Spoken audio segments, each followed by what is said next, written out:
So, how's the modern survival horror scene looking? Oh no. Hey there, I'm Vladimir Lore, the friend who masquerades, bitching and moaning as a legit critique and analysis, and this is Master of Unlocking.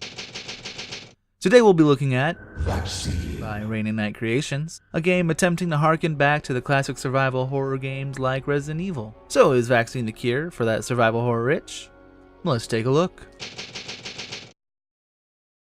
This game plays as one might expect, with tank controls, fixed camera angles, exploration, limited inventory, limited items, and monsters around every turn. However, it has a few elements that make it quite different from its ancestry, namely, procedural generation and the countdown timer, which are huge changes to the formula. While I don't think they're inherently bad additions to the genre, I can't really say they're well implemented here. The randomization in this game, while a giant benefit to the game's replayability, is also its greatest detriment. Every round generates a new map made up of a collection of about 10 rooms, including the start room and the vaccine room, which are the exact same every time, leaving only 8 rooms to generate interesting maps with.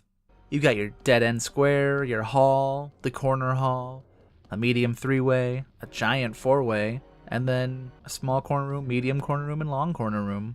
Now, as you can see, the contents and textures of these rooms can vary, however the shapes are the same and the camera placement is very similar, leading to exploration in a single session to turn up boring. The real tragedy comes from backtracking, however, since this game has no map.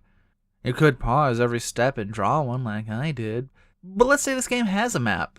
You'll just get lost anyway because the camera placement's so awful you get disorientated.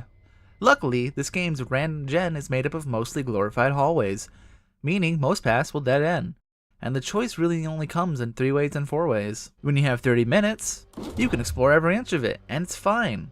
The issue more arises when they cut that timer down to 10 minutes. It's still doable, but it cuts out room for mistakes caused by the game's poor design. Like when the path diverges, and you choose to go one way, but that ends up being locked, so you backtrack to the other end just to find out it's also a dead end, and you realize you haven't found the key. So you start scanning over every room. But between your lack of time, you also have to deal with the low resolution. One of the worst things about this game is trying to find items. To start, because of how forced the low resolution is, some items just literally will not show up on the screen because they're not big enough to afford a pixel count. Now this of course is rare, only happening when the camera is really far off, but camera placement is the biggest contributor, as the angles have no desire to show off the item placement. Even with as few rooms as they are, they'll have a haphazard placement that makes no attempt to consider the locations of items or enemies. Which of course, all of this is supposed to be helped by the item shine, but it doesn't really happen often enough to be useful. The closest reliable way to find items is to follow your character's head. Cool. And that's if their head is even actually turned. Often it's tough to tell just because of the blurry visuals, and fishing around is a waste of time. These fuckers are spawned into each map with no thought. It's usually fine, but sometimes they'll be on the other side of a door you just can't see through, or they'll be outside the view of the camera as you're walking, and then they'll scurry over real quick before you have time to react. See, in Resident Evil and other games, they always made an attempt to let you know to watch out. Like when you enter a room and you can hear the monster clearly, even if you couldn't see it. And you don't place monsters right in front of the door. That's a dick move. The fun of a roguelite and its randomization is that each run is a test of your skills and your knowledge of the game mechanics. This game doesn't really feel like it does that. Each run's success is almost purely based on the luck of the draw. Some maps are amazing, and some maps are absolute trash. There are some maps where you literally walk into an encounter you cannot win, and some maps where you find both keys right next to each other. End of the day, procedural generation is just no replacement for proper thought-out game design. But you know what, I don't want to just bash on this game. Honestly, one of the reasons I was even interested in playing it was because the visuals are really enticing. Sure, they've been down-res, but that kind of added to the charm. If the procedural generation didn't suck the life out of these assets, I'd say they could have been used to make really memorable locations. While on about the environment, the way they were used to help tell the story was also very cool. Especially the first time when you see yourself as a zombie. It's interesting that the story is facilitated by the gameplay as a way to explain the roguelite elements. It's unfortunate then, this game takes from the Amnesia school of storytelling, where the story is pretty much just exclusive to notes, meaning that without them, there really isn't a story outside the premise.